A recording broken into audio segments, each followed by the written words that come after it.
Okay guys, so I went ahead and activated the light switch off camera.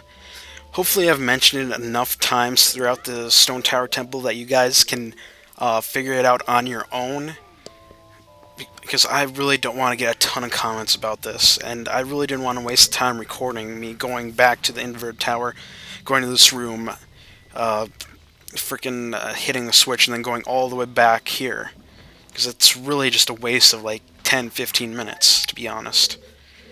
All you gotta do is go to this room in the inverted tower, hit the light switch, this will appear. You just gotta come back in the regular temple and pick it up as I just did now. I hope you guys can figure that out on your own, because I'm really worried that you might not be able to. Not to say you're stupid, guys, I'm just saying that, like, you guys really don't seem to like to listen to my voice, which is understandable. I know my voice sucks, but sometimes you just gotta listen to the music, or in this case, my voice. I don't even know why I said that. Anyway, there's one more chest we gotta get.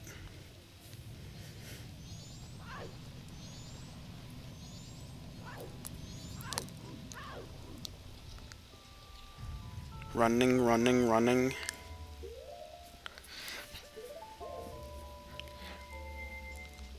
Gotta go through this room again.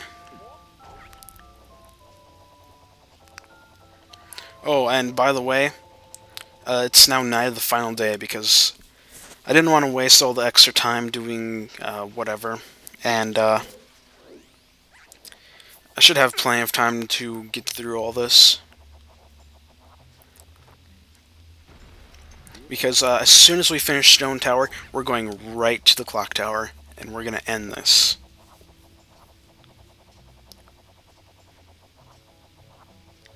Ooh, that did not... I do not like how that...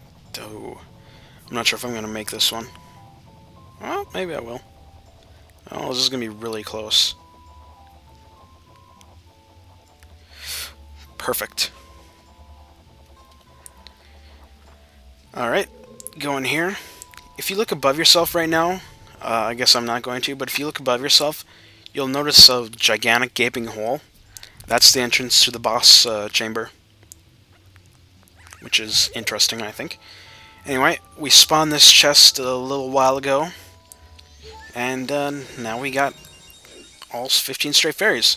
So let's get the heck out of here, back to the inverted temple, and let's finish this. Now, I know I've said this many times before, but at the very least, I recommend if you don't want to use Chateau Romani for the temple, at least get some Chateau Romani for the boss. It will be immensely useful. But if you absolutely refuse or don't want to get the rupees or whatever, then I at least recommend you get some green potions or blue potions with you. Whatever restores your magic some. Doesn't matter to me what it is, as long as you can restore your magic. Because more than likely you're going to be using a lot of magic in the boss fight.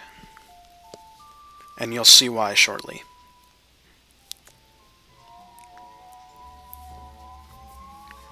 Anyway, let's go ahead and invert this temple one last time.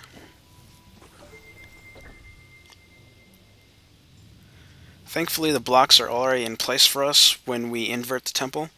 At least they do something nice for us.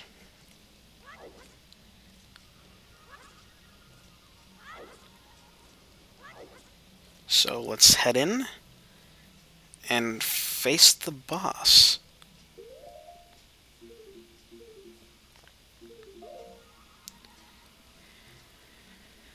Whew. Here we go.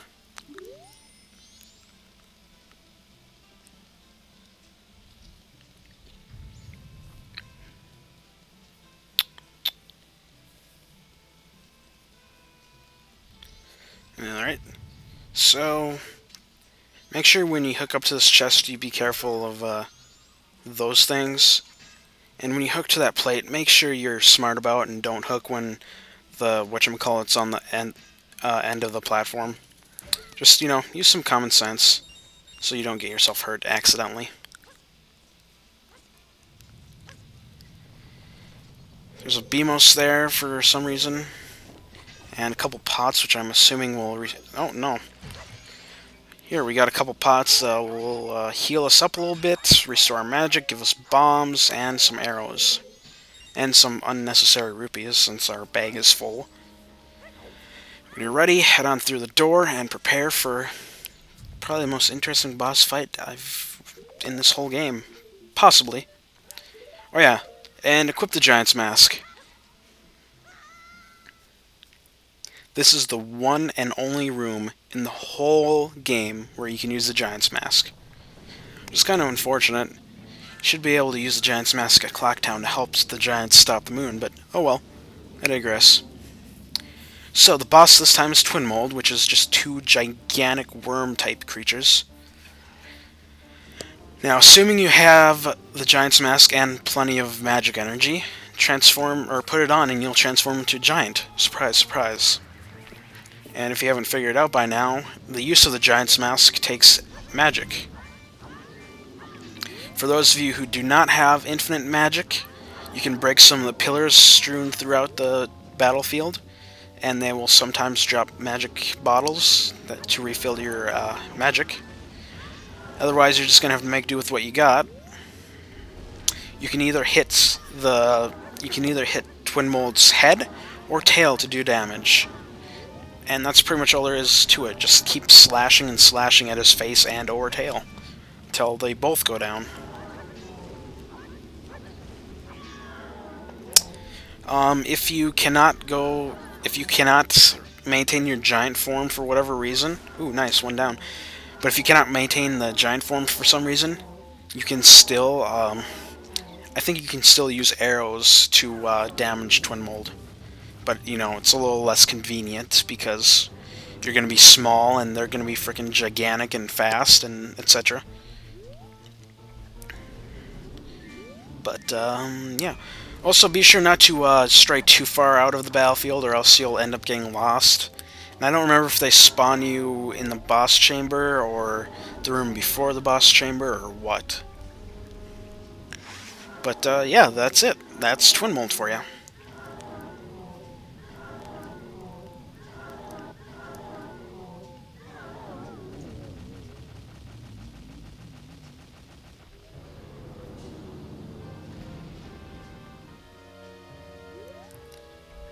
Awesome.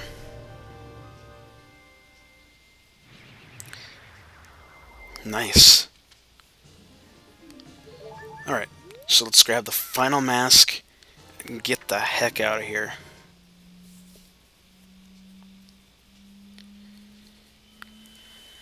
So before we go to the final area, we have a couple things to do. We're going to pick up the Great Fairy reward, which is the Great Fairy Sword. We're going to pick up the final normal mask, and perhaps we'll get a couple more pieces of heart. Maybe, maybe not. See how things turn out here in a moment. And I'd still like to know how Tattle's understanding these guys.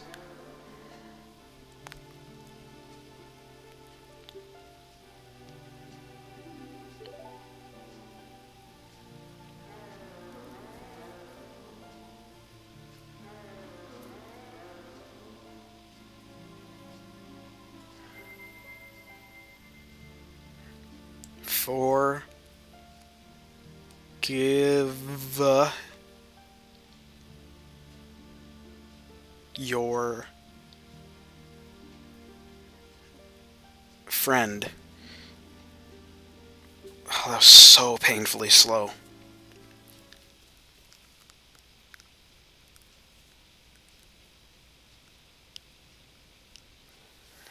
So now that the temple's been cleared up, all the evil's going to be magically dispelled from this area. The curse is now gone, yada yada yada, congratulations, yeah. So similarly to Great Bay, I'd say that not a whole lot changes. At least not as much as in Woodfall and Snowhead. Woodfall, the water is all clean, and the kingdom, the Deku Kingdom is normal again, and in Snowhead, it's spring, which opens up a bunch of new areas. But Great Bay and Icana, there's really not a whole lot that I notice anyway. Anyway, the Great Fairies Fountain is actually right here, not too far away from where you appear, which is kind of nice. Oh, and might as well slow down time since I have so much extra time to deal with.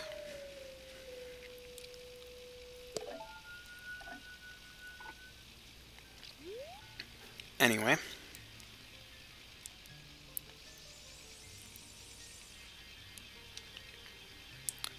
This is the last Great Fairy.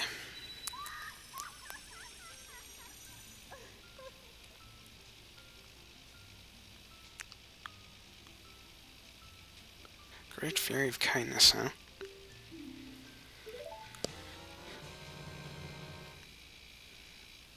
I swear, making a sea item was so dumb. But, you know, what can you do? That's all the Great Fairy items now, so we are good to go there.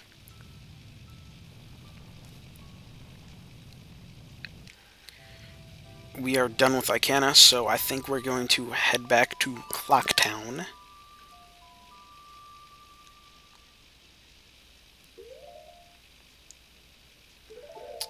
So, yeah.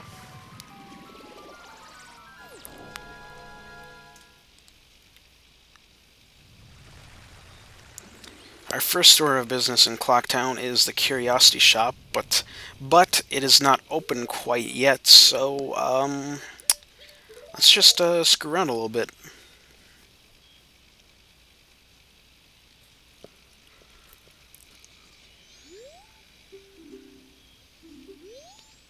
Okay, I guess we're gonna go out here for a bit.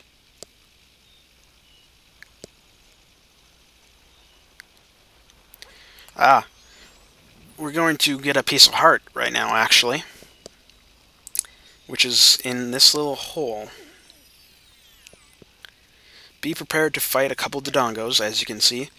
I really highly recommend you get the Gilded Sword, or else it takes forever to beat these guys. I also recommend either the double defense power-up or having a lot of hearts, because these guys can take a lot of damage out of you before you even notice it.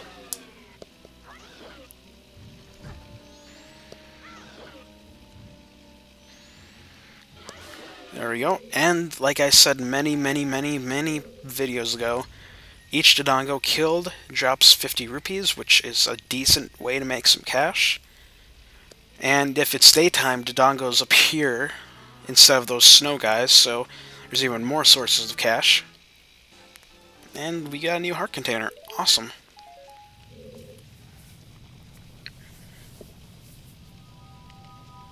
So that's soaked up just enough time to take us to 10 o'clock, which means we can now head to the Curiosity Shop, pick up the item, and go from there.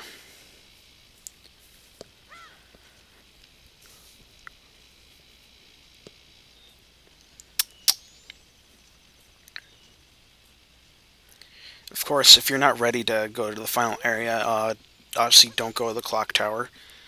Save your game, reset time, whatever it takes. Just do something. And, yeah. Because you have all the time in the world as long as you play the Song of Time. Which is, yeah. Anyway. Remember, in order to be offered the all-night mask, you need to stop the robbery in North Clocktown, midnight of the first day. Okay? And with that, we got the all-night mask, the final mask, and, I don't know if I've mentioned its use before, but it's used to get 2 pieces of heart from Andrew's grandmother in the Stockpot Inn. But in order to, get those pieces of heart, it's recommended you start on the first day, because you need to listen to 2 stories. One takes 2 hours, and the other takes until the next morning. No matter what time it is, it'll take until the next morning, so you obviously have to set some time aside for that. Anyway, with that, I think we're ready to go to the final area. So, if you're ready to, head to the clock tower.